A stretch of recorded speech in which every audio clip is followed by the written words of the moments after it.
Sunny D. And I'm Captain Jay. And we're the pot smoking moms. I'm sorry.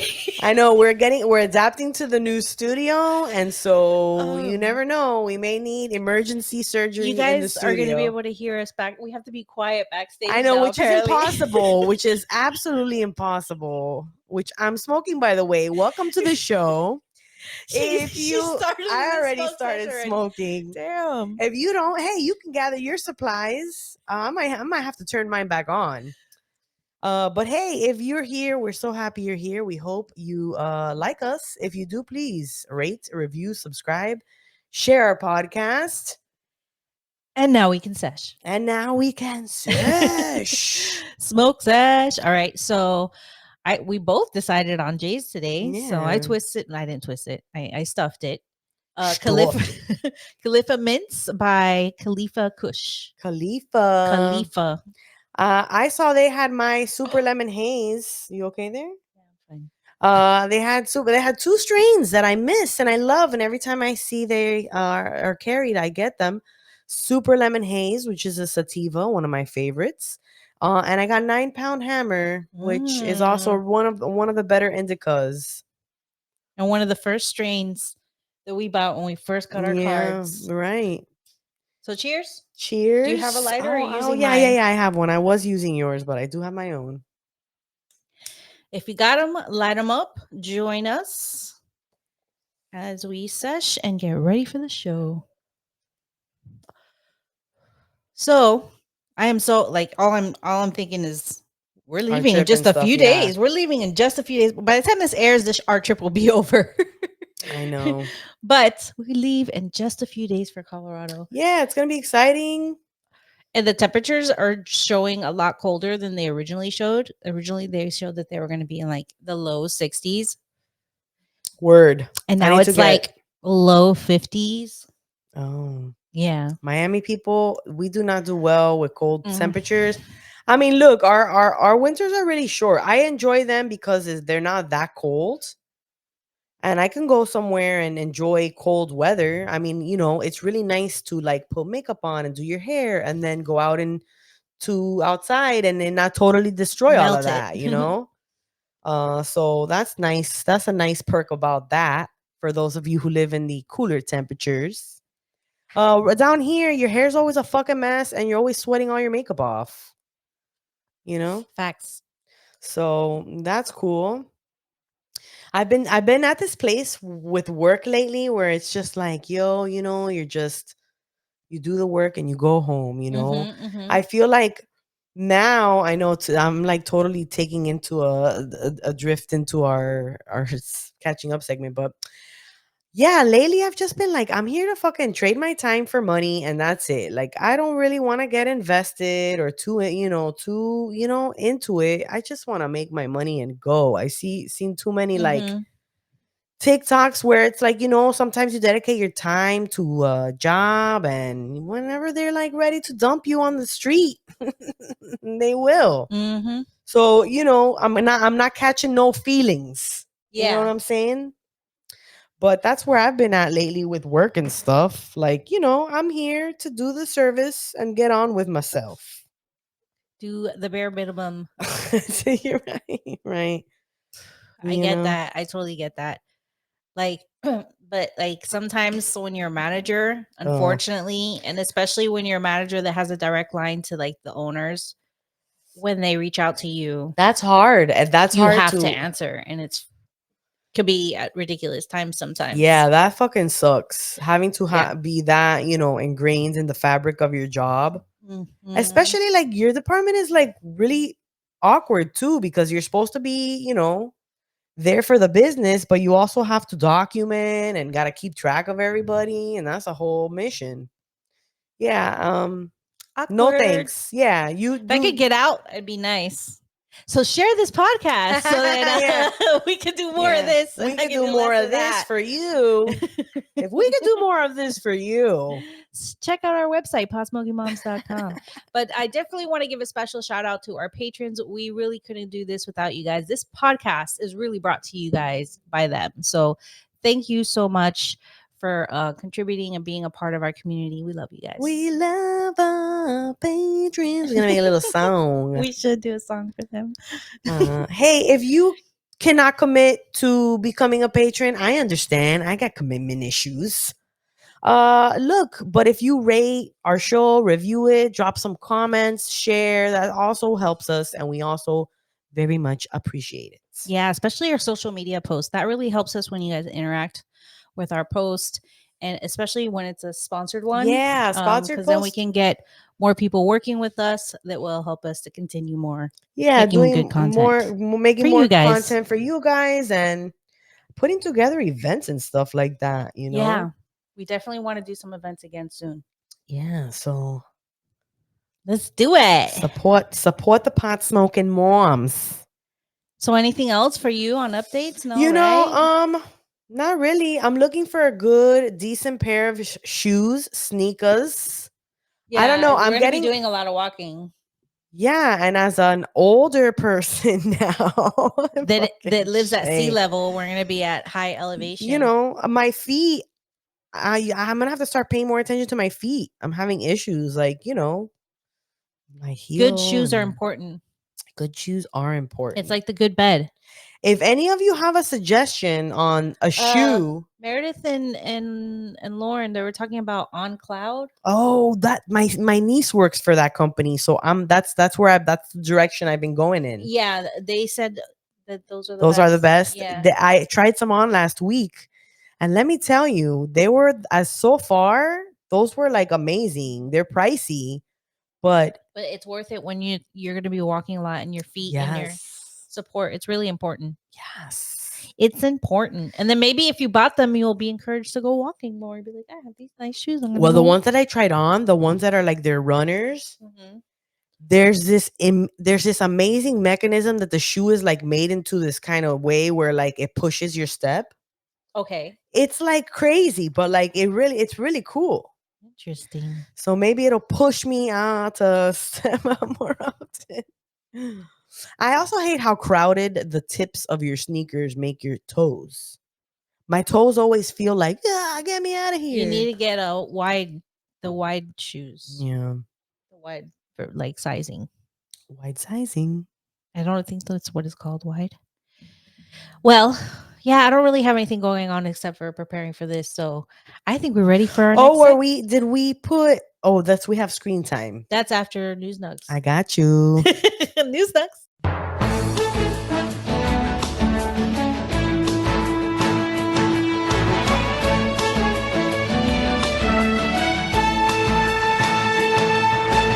News Nugs, where we get high and read the news to you. We weren't sure if that had ended because we cannot hear it. So, Yeah, the new studio is getting some used to. Yep. Excuse me, guys. I should put this out. Adjusting to the new studio. So our first story is drone drug delivery prison operation in Georgia leads to 150 arrests of inmates and dirty correctional officers. If you're going to deliver drugs to prison. Look at that. It's a drone. I mean, that's just a Shutterstock photo, but like, I guess something like that was delivering drugs. Vamos a ver.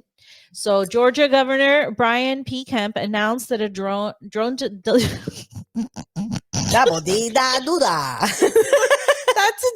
drone drug delivery.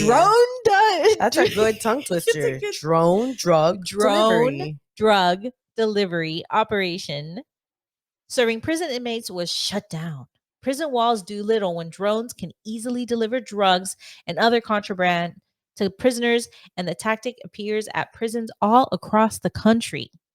Georgia Governor Brian P. Kemp announced last week that 150 individuals were arrested in a drone drug delivery operation that served inmates in Georgia correctional facilities as law enforcement confiscated 67 pounds of pot and various other drugs. Operation Skyhawk was a joint investigative effort between the Georgia Department of Corrections and the Federal Bureau of Investigation. That's the FBI, guys. Right? No, Federal Bureau of Investigation. Safe Streets Gang Task Force How many fucking words are we fitting What? into one Is this a title? real thing? No, so Federal Bureau of Investigation Safe Streets Gang Task this is a Force. real It's thing. like, add some more words in there. Why don't Federal you? Bureau of Investigation Safe Streets Gang Task Force. 80, oh, it's not 8, sorry. 8 dirty GDC correctional officers who allegedly took part in the operation were also arrested and immediately terminated from their positions. NBC News reports that items that have been confiscated thus far during the operation include a full range of illegal drugs with a total combined street value of over 7 million. Jeez. I mean, oh Wow. wow, 87 drones. This is This gonna be like includes one drone can't deliver $7 million worth of drugs. Surely there gotta be more drones. Look, 87 to be this exact. includes 87 drones, 22 weapons, 273 cell phones, which are banned in the prisons, 180 civilian cell phones, 185 pounds of tobacco, 67 pounds of pot, 12 pounds of meth, 51 pounds of ecstasy, and 10 grams of cocaine and 90 various pills. Wow. Photos of the confiscated drugs and weapons, including Wonka branded products, were also released. 3 large vacuum sealed bags of flour can also be seen in the photos. You know, Wonka was like, I can't get by just with my regular That chocolate. is a lot of drugs, all by drones. 87 drones. That's fucking crazy, though. Oh my Crazy. god. A governor announced the arrest in a March 28th press release. Search and arrest warrants were served at 2 locations in the metro Atlanta area, taking down a sophisticated, multi state criminal enterprise that included civilians, inmates, and staff involved in contraband introduction into GDC facilities. Georgia will not tolerate those who put our communities at risk by trafficking drugs, weapons, and contraband both in and out of our correctional facilities, said Kemp. I want to thank Commissioner Oliver, the hardworking men and women of the GDC, and all the law enforcement who work to shut down these operations Oh. and help keep both Georgians and our correctional facilities safe. Operation Skyhawk led over 1,000 criminal charges stemming from contraband introduction, drug trafficking, and felons in possession of firearms. Wow. Guns in prison? Yeah, how that's crazy. Yeah.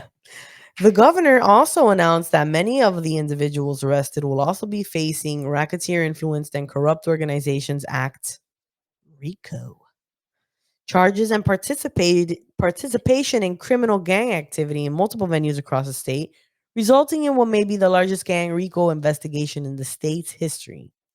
Law enforcement officers warn that many other states may also be affected by the same criminal enterprise. So prison drone delivery apparently is not uncommon. Apparently this is happening all over the place. Drone deliveries in California and Kansas recently led to a total of 10 indictments. This is like Hunger Games. Like in Hunger Games, they deliver things in the you're like in a prison in Hunger Games and you're fighting to Yeah. the except you're fighting to the death. Some one person, whatever. But they would deliver things that they need by drone, but it's different, obviously. But it's just weird. Yeah, but that- drones are like they can get into anywhere and like it's crazy. Okay, so the U.S. Attorney's Office, Eastern District of California, posted a press release on Thursday announcing that 4 defendants had been indicted in schemes to deliver drugs into prisons via drone. In that case, drones delivered not only weed, but spice, Oh K2 yeah. drugs that mimic weed, That's the butane gas station oil, weed. and an assortment of other drugs and contraband items. If convicted of conspiracy charges, the defendants face a maximum statutory penalty of 10 years to life in prison and fines of up to $10 million. If convicted of possession with intent to distribute drugs, the defendants face statutory penalty of 5 to 40 years in prison and up to $5 million. Meanwhile, another team of criminals allegedly used drones delivered. Everybody had the same idea all over the place. I I mean, mean, oh, it's we can get probably the drones. easiest way to get, you know, drugs into illegal places. So allegedly, they used drones to deliver drugs into the penitentiary in Leavenworth, Kansas, Oh, between Kansas. August 2020 and May 2021. Drugs on demand were available, and inmates into the prison yard could offer specific drugs. Last semester, an Australian woman. September. Oh. Semester. Wow. Last September, an Australian Australian Australian.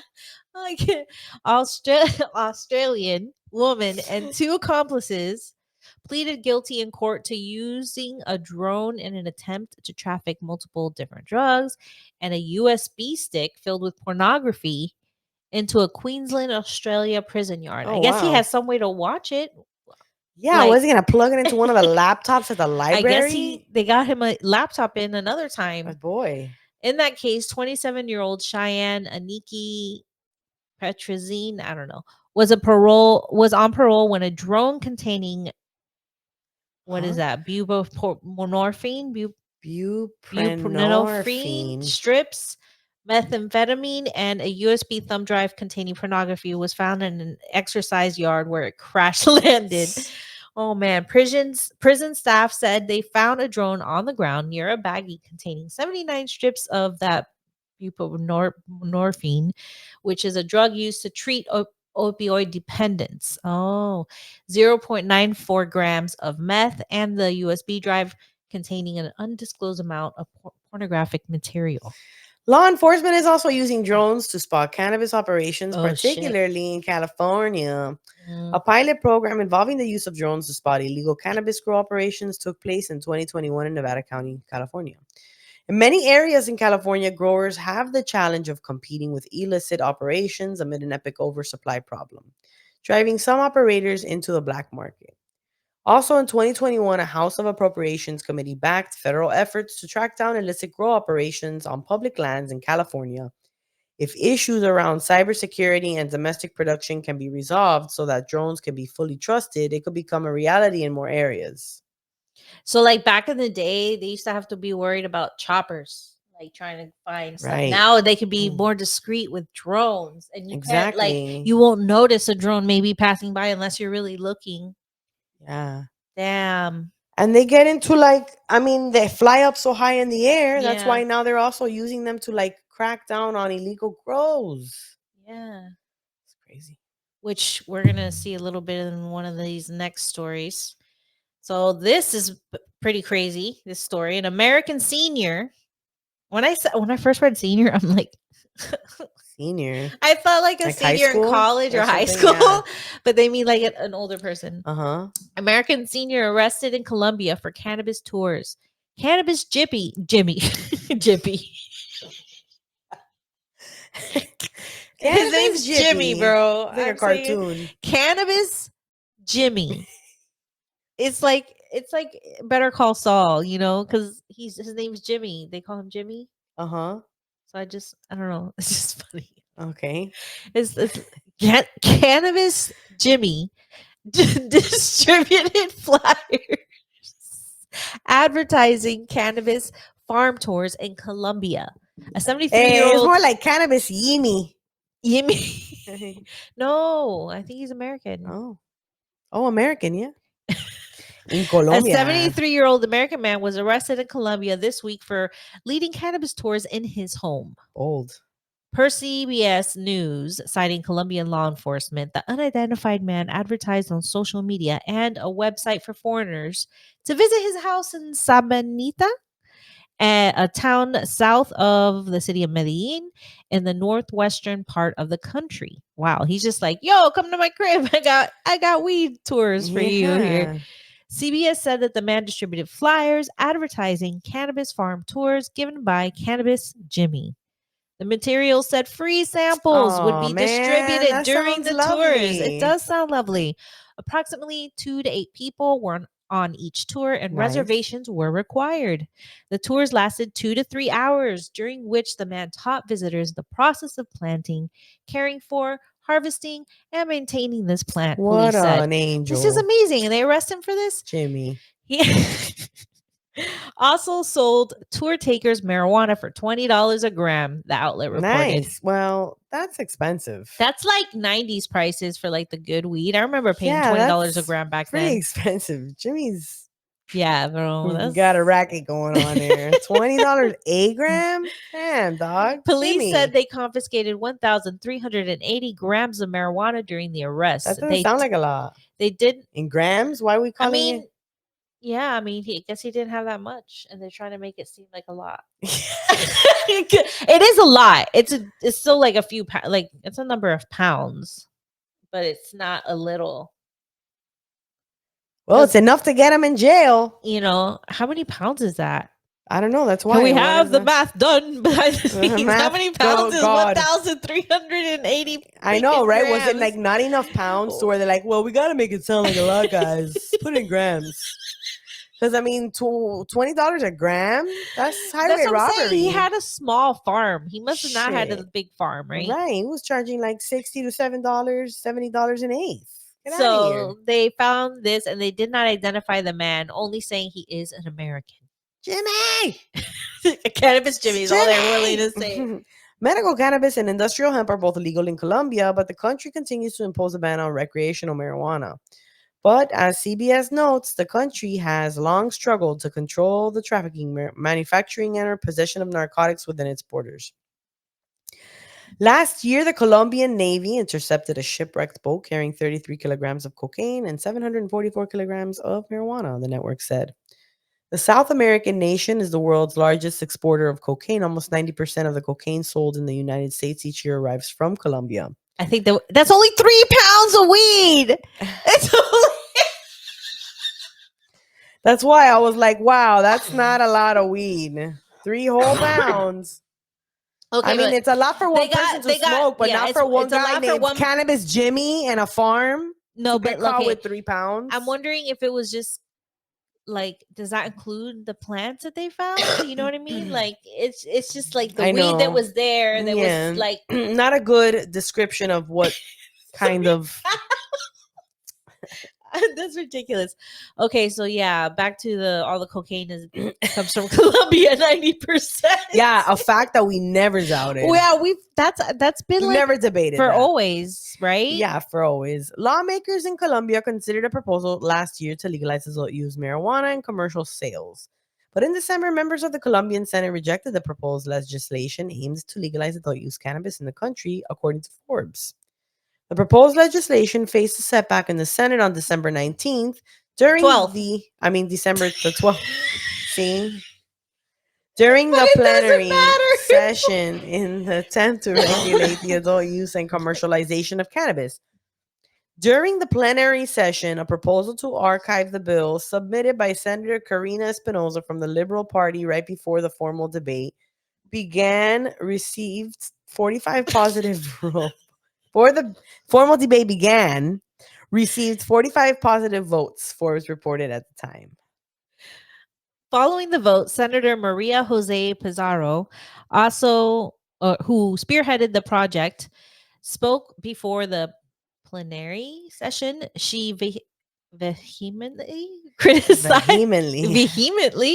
criticized the senators who supported archiving the project, attributing blame to the Senate for enabling organized groups to profit and condemning youth and consumers to the influence of illicit traders of drug traffickers. Why are we talking about this? What happened to the American? I know. Now it turned all about cocaine, cocaina. Why? Okay, so a different Cocaine. legalization proposal met the same fate in June when the Colombian Senate voted down a proposal to allow the sale of weed. Okay, they're just talking about like, okay, legality.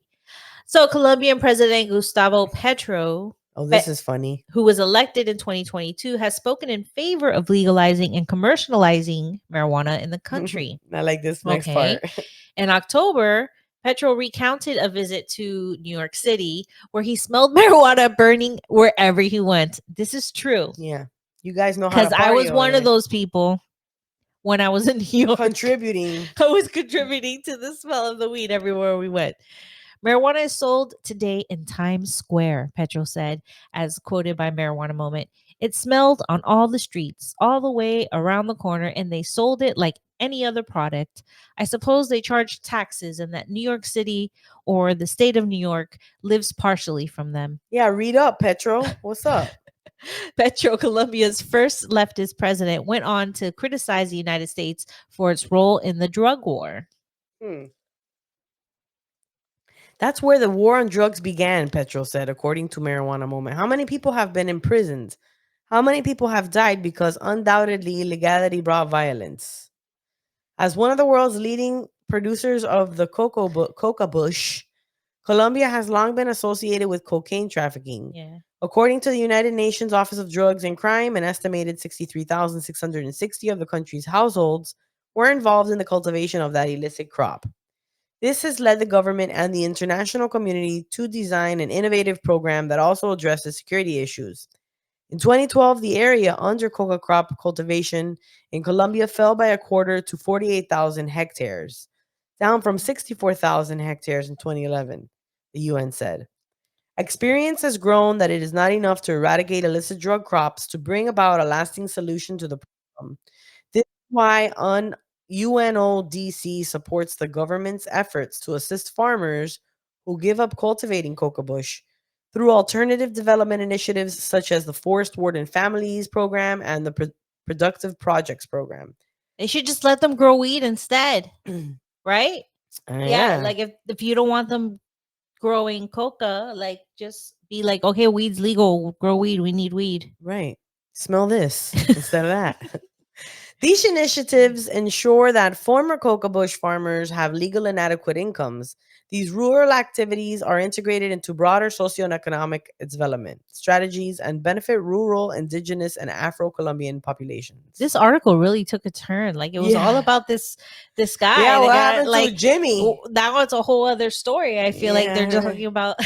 exactly. So the United Nations estimates that the area under coca bush cultivation in Colombia has declined by 15% from 73,000 hectares in 2009 to 62,000 hectares in 2010. During the last decade, 2000 to 2010, cultivation levels have been reduced significantly by 62%. These declines signal an advance of sustainable livelihood programs and are due mainly to a combination of alternative development and law enforcement measures, the report said. See, Hector got in there too a couple So times. I don't understand what Hector just popped into this article. Look at that. are we even saying. Are we saying it right?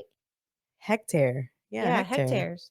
That's what I'm saying. He's No, even but there. like the story was about weed, and all of a sudden they're talking about all the Yeah, it was cocaine. right. I don't know. So Are they like, trying to take away the but nowhere they make the connection connection that of like okay, if we just gave weed legality here, like full, then these farmers can do this instead of that. Like no, right. like they never say that, but Exactly. they indirectly let her High say times, bro. We like, what. look, we read your articles, but also we read your articles, dog. Like, come on, what's up? Like, we got us going Oh, here. God. And we're like, oh, is this propaganda? Where So are we that was going like a here? how old? He was like 70 something year old. They Yeah. don't say who he is. They don't say for how long he was arrested or what's going on with him. Like if he's going, you know what I mean? Like Yeah, they never they're wrapped just like up that loose they ends. It's they just flapping arrested this around over guy. there. Yeah. And then look at this. Cannabis Like I Jimmy don't know. It got was caught weird. for a What fucking happened to sad Cannabis amount of Jimmy? weed. Okay, we want to know what happened to 3 whole Cannabis Jimmy. pounds. They must have let him go. They're like 3 pounds. We can't even write a proper story about this Cannabis Jimmy.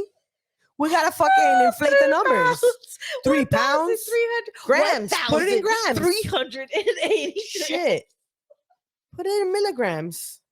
How many did he have? Thousands. Wow. Come on, man. You know, real seniors of weed. What is this like? We're having a seniors So yeah, this is a senior themed seniors themed episode. It's first drones and Real seniors. seniors of weed. Drones and seniors. All right, so now it's a 75-year-old man. These old people, they're like getting it in. They still love their weed. Hey, Okay? you know what? If I don't have a retirement plan, I might as well try to do I mean, something. I'd be very happy to be that old and living and like growing weed and stuff. That'd be Hell great. yeah. So 75-year-old New Zealand man arrested for growing 250 illegal weed plants. How many pounds is that? that's a good number. Like I feel like that would plants. Yeah. I feel like this would be, you know, I feel like you get a couple pounds per plant, you know. like 25 pounds. That's a substantial amount. Yeah, so one moment. So news reports state that the individual once held a license to cultivate hemp in New Zealand, but it expired in 2021. Wait, it's legal in New Zealand? Hemp, I guess. Oh, hemp, yeah. Right. I don't know. I don't think it is actually. A 75-year-old man in New Zealand was recently discovered to having been growing 250 cannabis plants by local law enforcement. The Rock Central on. District Organized Crime Unit, which worked with the Royal New Zealand Air Force, Jeez. received a warrant to investigate in an isolated part of the Wanganui Yeah, Wanganui I like it. River, according to Wanganui Chronicle. The owner of the property had previously submitted an application to grow hemp in that region. The investigation is part of an ongoing project called Operation Emerald that includes law enforcement targeting illegal, large scale cultivation of drugs in New Zealand. This particular location required traversing an isolated area near the small town of Reitihi and the Wanganui River. I hope I'm not butchering all this, but not a destination where vehicles can be driven. Due to the remote location, the Air Force dropped officers in on March 26th to investigate. They literally just airdrop motherfuckers in there. They're just like, boom. By drone. Wah, wah, meh. It's a backpack. By They got drone. a drone backpack. So, Detective Inspector Paul Baskett told the news outlet that the targeted illegal cultivation site previously owned a license to grow hemp. We've heard that already a couple of times, but it had expired in 2021. Yeah, we got that. The team were able to establish good cause to suspect that cannabis was being grown up there in a large tunnel houses, Baskett said. Again, high times must be fucking high as fuck while they're writing these goddamn articles because here we are again. Police found 250 cannabis plants growing. Well, okay, this part's new. In tunnel houses or greenhouses along a shed containing dried cannabis as well. Although reports do not specify it was only dried cannabis flower or an assortment of dried cannabis plant material. Currently, the unnamed 75-year-old man has been charged with illegal cannabis cultivation and was scheduled for a court hearing in the Wanganui District Court. Operation Emerald also acted on search warrants recently in the Bay of Plenty, Bay of Plenty. located on the northeast side of the country. That sounds like something that's like I know. the It sounds like a Operation candy. Emerald, Bay of Plenty. I don't know. A It sounds like total something in Jesse's D&D universe. a total of 39 search warrants were conducted over the course of 5 days throughout the surrounding area, with 25 people arrested with a variety of charges. Police have laid a number of drug and firearm related charges, and further charges and arrests are expected as inquiries progress, said District Commander Superintendent Tim Anderson about the warrants of in Bay of Plenty. I'm gonna make it start sounding really evil.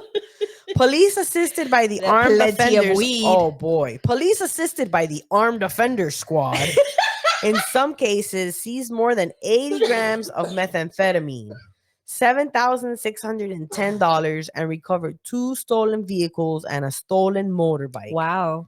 While executing the warrants, several loaded firearms were confiscated. The operation also led to the discovery of 11,000 cannabis plants 11,000. Oh, that this is were a different area. Yeah. that were either sprayed, recovered, or pulled from the ground, according to a One News report. The plants ranged in size from seedlings to fully grown plants. 2 2 meters meters high. high. Police recovered 729 plants at one Western Bay of Plenty address. What? There's what's up with these multiple 6.2 kilowatts, megawatts of It is harvested plenty. cannabis at a Topo property and more than 4K of edibles at an Eastern Bay of Plenty address. Anderson continued. The Greasy Dogs gang will be feeling particularly hard hit with more than 2,500 plants removed from paddocks surrounding their gang pad and residential properties in Tauranga. Wow, they're just like Operation Emerald is cleaning Yeah, house. They're just fucking everybody destroying up. it. They're like, oh, you. I'm sorry, New Zealand. They're probably on a dry run right now. They're probably everybody's plug is like, yo, Bay of Plenty. This went down in Bay of Plenty. Bay of not so plenty at this point now. No, not so plenty. These fuckers are taking them down. All right. So Anderson added that the goal of these operations is to hinder the growth of illegal substances, and the warrants conducted in Bay of Plenty Bay of will have Little. an immediate effect on gang activity, illicit drug operations on commercial scale, and strengthen organized crime groups and harm our communities. Anderson said.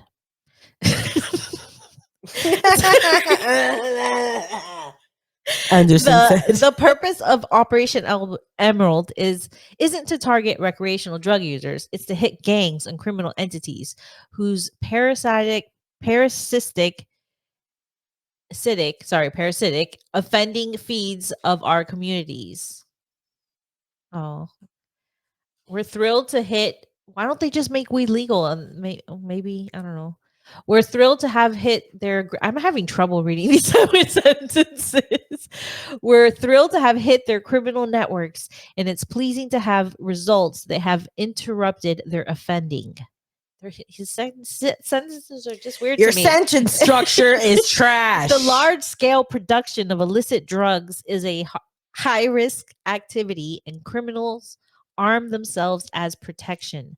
This increases the risk to innocent people, and taking so many firearms out of the hands of criminals is only a good thing. Okay, that's a direct quote from him. So Anderson estimated that New Zealand gangs likely receive about 406 million per year because of illegal cannabis sales. We don't want them here. We don't need them here. And we will target their offending. Why they're offending. It's just like weird the way he Every says that. chance we get. Is this supposed to be And read we in will a New Zealand accent? Yeah, New Zealand. I can't do New Zealand. I can't do any accents. I don't want to offend anybody. I'll be offending. So We and haven't we heard will from talk. anybody in Australia from last week's episode, so we're maybe okay. We don't want them here. But that was the thing. Oh, because of the alligator. We don't want them here. Your Because brain. I was like, the You're story like, what wasn't are we talking about South Africa. It wasn't like Australia. But then I remembered you did Right. the It Australian was accent for the the alligator alligator story. guy, yeah. All right, sorry. Back to this episode and this story. I mean, are we almost done here? If you choose to cultivate a drug that remains illegal, and if you use it to fund your criminal lifestyle and perpetuate misery in our Oh communities, my God. you can He's expect so police to dramatic. hold you to account and to seize illegal firearms, drugs, and ill-gotten gains. I don't like that guy. In 2023, Operation Emerald seized or destroyed various illegal substances, totaling a value of 128 million. Statistics about last year's searches show that police found 35,097 cannabis plants. Wow. New Zealand's cannabis eradication program was initially canceled in January 2021, because it cost too much to send out helicopters and airplanes out to investigate illegal cannabis grow sites. Do they not know about drones? I know. However, the program was revived in January 2022. With drones, probably. I mean, I would assume adult use cannabis is currently illegal in New Zealand. There you go. But medical cannabis has been permitted since 2020. Meanwhile, the country's first mushroom cultivation license was granted in October 2023. Oh, nice. License holder Rua Bioscience is excited to offer legal psilocybin therapy options. It is a privilege to be involved in this groundbreaking project, and we are excited to be able to support this cow papa. No, that's what it says. Said Rua Bioscience CEO Paul Nasky. What is that word? I don't know. Look up that word, Uncle Jesse. Kaupapa. Cow papa. Support this cow papa. It is exciting to see Australia and other jurisdictions embracing innovative and potentially life-changing medical research with psilocybin, and exciting for real Rua Bioscience to now be part of such a great national collaboration. It sounds like they ended up plugging these people towards the end here. This is so random. Both stories are like, oh, look at these old guys getting arrested for weed. And then we go into it's like clickbait. It's like, hey, are you into seniors getting busted for weed? Well, let's pull you in with that headline and then talk to you about ridiculous mushroom cultivation. All right. That was silly. Hey, if you're not watching us on YouTube, you should be. You should be. At least go subscribe. Help us get to those 1,000 subscribers. Please share. If you're watching us on YouTube, what do they do? They like it, right? And they comment. Like it, comment, share All it, those things. watch it. Watch it would be nice. If you watch it, that'd be really Yeah, let it go all nice. the way through, You know, watch the whole thing. rewind favorite parts. I don't know. Anyways, Anyway, even if you're listening, thank you very much. So now we have our next segment, screen time, where we're going to talk a little bit about something we're recently watching. So I told Dee about this a while back. so but wait a minute. So we're airing the interview with her before this, or no, after this? This is coming out the 24th. So the week after this episode airs, her interview will be airing. Okay. So we can preface that she will be on our show after this episode. Yes. Yeah. So this episode's airing the 24th, I think, if I'm remembering correctly. Oh. Yes, April 24th. And her interview will be airing the week right after, which is May 1st. Okay, excellent. Yes. All right, so if you're listening to this now, basically, we started watching this documentary. Like Jay was saying, she had told me about this a while ago because actually, Green MP had hit us up a while ago, talking about being in this school and being in like a boarding school for behavioral issues when she was younger, and then like getting, having been abused on basically throughout the whole program. So this documentary is called The Program, Cons, Cults, and Kidnapping on Netflix. Yeah, we have a slide for it. So the program, I think, that's what it is. Academy of Ivy Ridge. So basically it's a documentary about these very troublesome what is it? The troubled teen industry. Right. So it's a bunch of boarding schools, right? Where they advertise to parents that you can send your kid here and we'll rehabilitate them, we'll help them get out of it. And these are like parents that are desperate because their kids have been, misbehaving, maybe are doing drugs, and Right. they may have exhausted their resources on how they can help them. They don't know how to help them. And these schools are like, you can send them here and we help them. And then they send them there and it's like freaking hell on earth. Hell on earth. But It's not only that, is torture. the way that they're marketed toward the parents is like, this is a nice fancy boarding school, good and school your with kid's therapy. right. And then so they kind of pull them in with that, and then when they're in there, it's a whole different world. And since Yeah. they're pulled away from their family, oh my god, it's just like so wild the ways that they would pull these kids in the middle of the night from their families. I had said that I had Yeah, that's the kidnapping part. So it's like cons, cults, and kidnapping. So they would do the stage kidnapping. The kids would just be taken in the middle of the in the night middle of the to the night, which school. is traumatizing Traumatizing as in and of fuck. itself. And so, I mean, when I had first heard about this whole thing, it was the Paris Hilton one. Not that I'm a big fan of hers, it's but part of this. I was interested in hearing her story because it was really wild. But Yeah.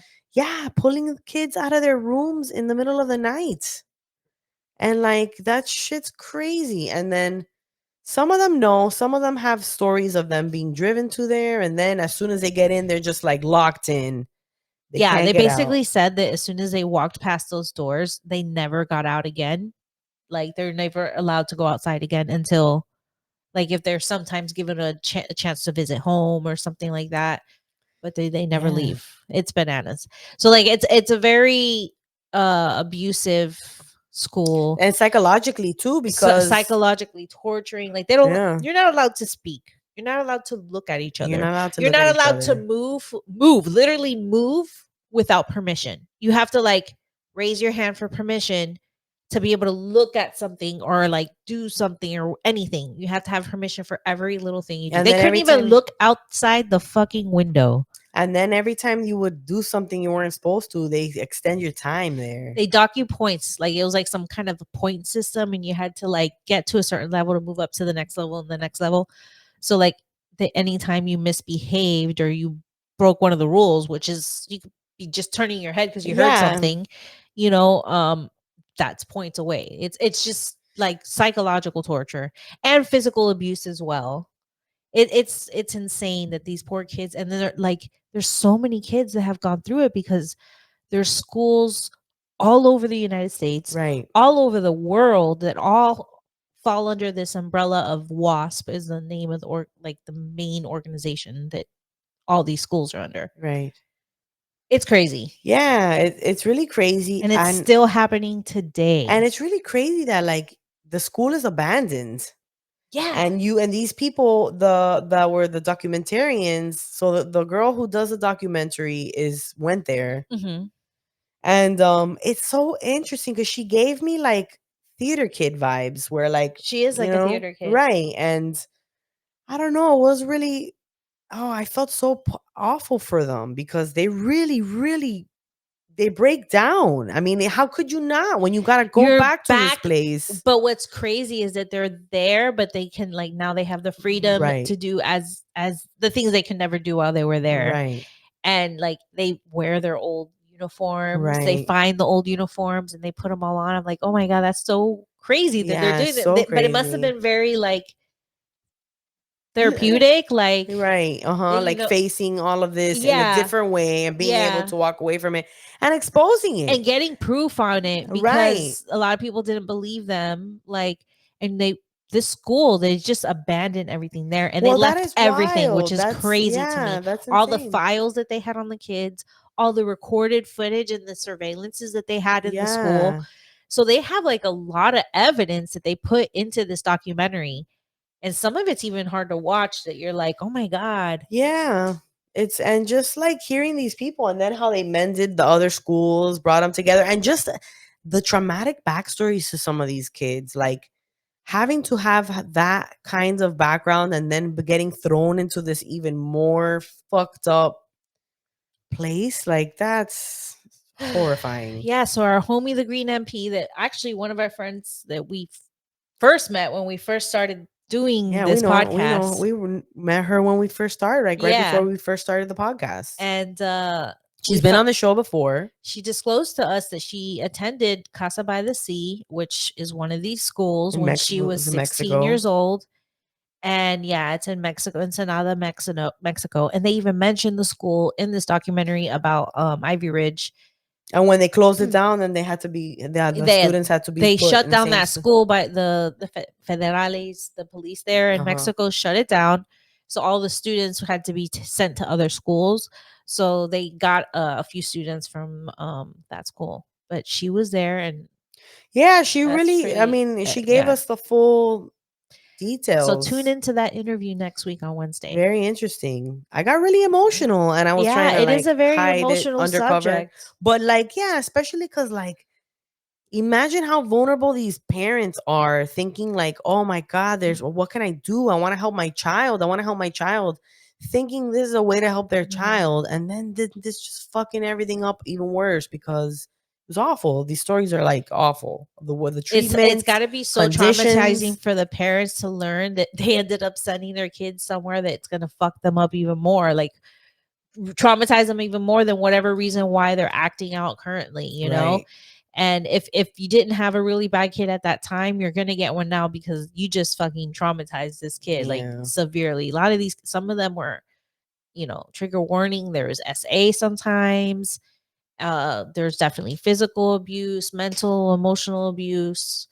And it was And very culty. It and they're was like very culty. 16. These kids are like 14, 16, sometimes even I younger. They're know. young kids. And think about how impressionable you are at that time, and to go through something so traumatic and to know that your parents sent you there. Yeah.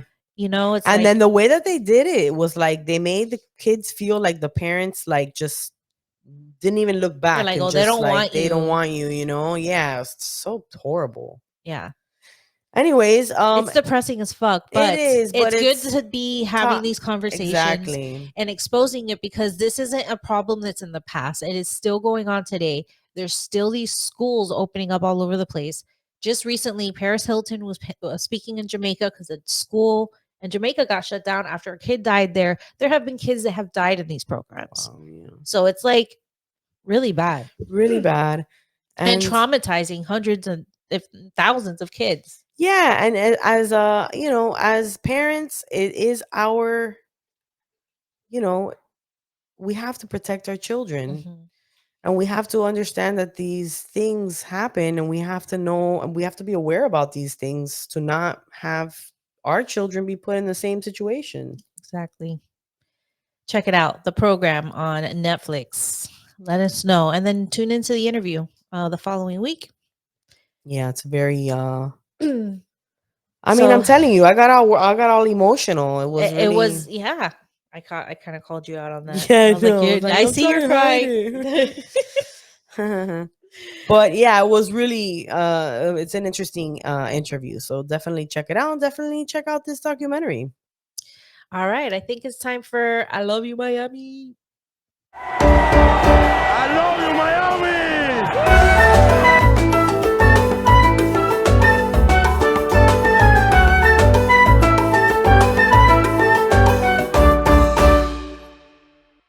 Hey, I love you, Miami. I think we'll hear it. I think we'll hear it in our heads anyways. We did. So, this is about Florida marijuana. Back Here we here go. We're back in the big Florida. The big. in the big I was Florida, gonna say y'all. MIA, but it's Florida.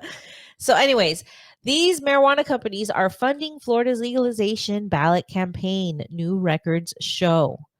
Multiple marijuana companies donated a total of nearly 15 million to a Florida campaign behind a legalization initiative that will appear on the state's ballot this November, including several multi-state operators, the latest state filings show.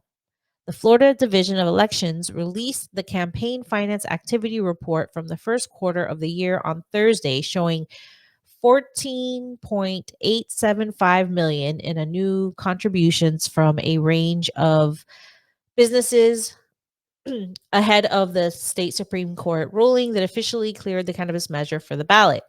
Trulieve, the main financial backer of the initiative, led the pack again with 9.225 million in donations during the first quarter. That follows the company previously contributing about 40 million as advocates worked towards collecting more than 1 million signatures to qualify for ballot placement. The campaign Smart and Safe Florida announced last week that it had secured the new funding from donors committed to helping ensure victory this fall.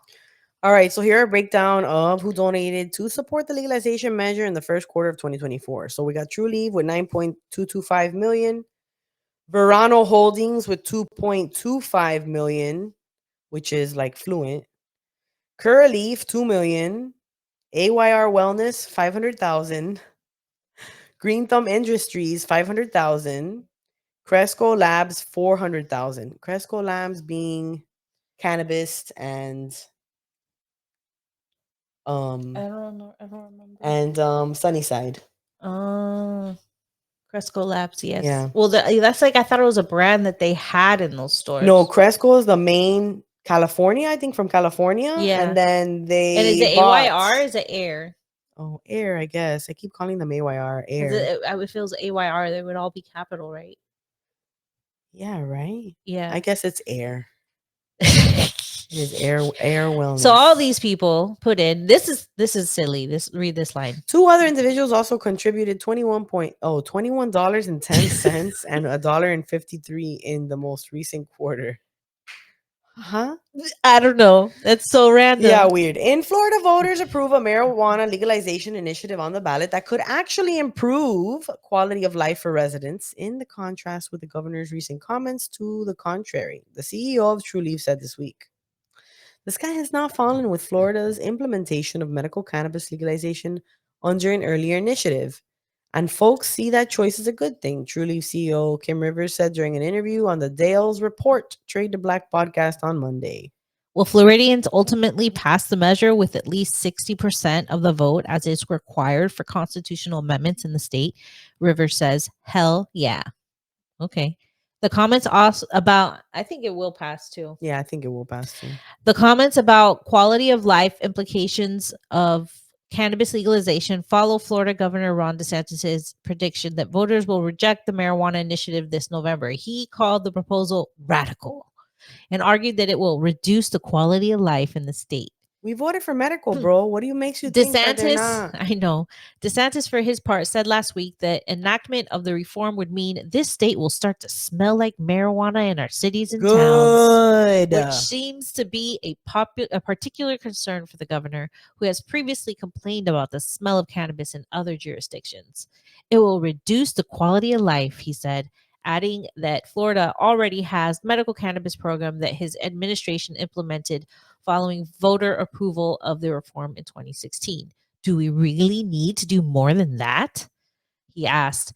Do we want to have more marijuana in our communities?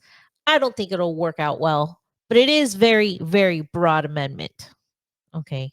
Rivers said that DeSantis has been consistent for a long time around his comments around the smell and around, not necessarily being excited about having marijuana everywhere.